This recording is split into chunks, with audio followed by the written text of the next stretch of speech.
Alors on pose souvent la question du statut de la planète Pluton parce que beaucoup de gens qui s'intéressent à l'astronomie ont entendu qu'il y a quelques années que Pluton n'était plus considéré comme une planète. Donc énorme choc parce que jusqu'à présent tous ceux qui s'intéressaient à l'astronomie comptaient bien leurs planètes dans l'ordre: Mercure, Vénus, la Terre, Mars, quelques astéroïdes, Jupiter, Saturne, Uranus, Neptune et Pluton qui était censé être la dernière planète connue du système solaire en attendant probablement de découvrir la fameuse 10e planète et que les instruments ne permettaient pas de découvrir.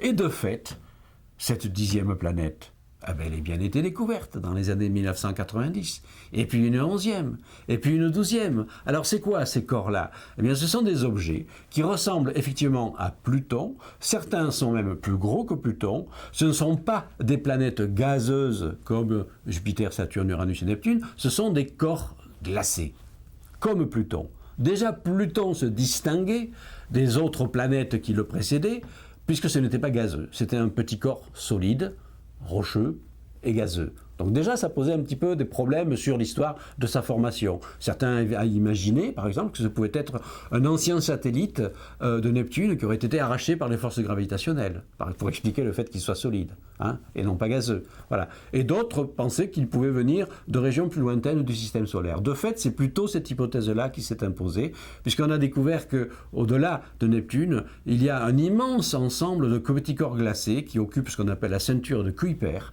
avec des milliers de corps qui sont en fait des astéroïdes d'une certaine façon, mais des astéroïdes avec de la glace. Tandis que les astéroïdes qui, eux, sont entre Mars et Jupiter, n'ont plus de glace.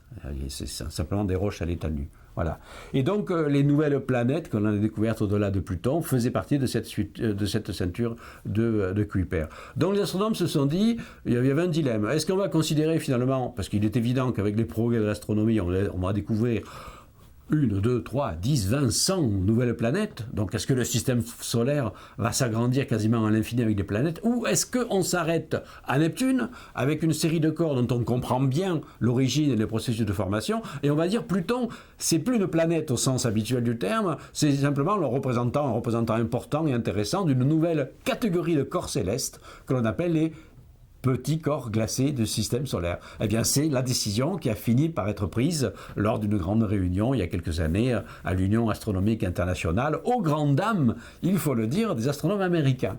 Pourquoi? Parce que parmi les planètes, eh bien, Pluton était la seule planète à avoir été découverte effectivement par un Américain. Elle avait été découverte en 1930 par Clyde Tombaugh. Les Américains n'étaient pas très contents que l'on déclasse Pluton au rang de planète. Mais on peut se consoler en se disant que Pluton est le représentant le plus symbolique d'une nouvelle catégorie de corps qui en contient des milliers.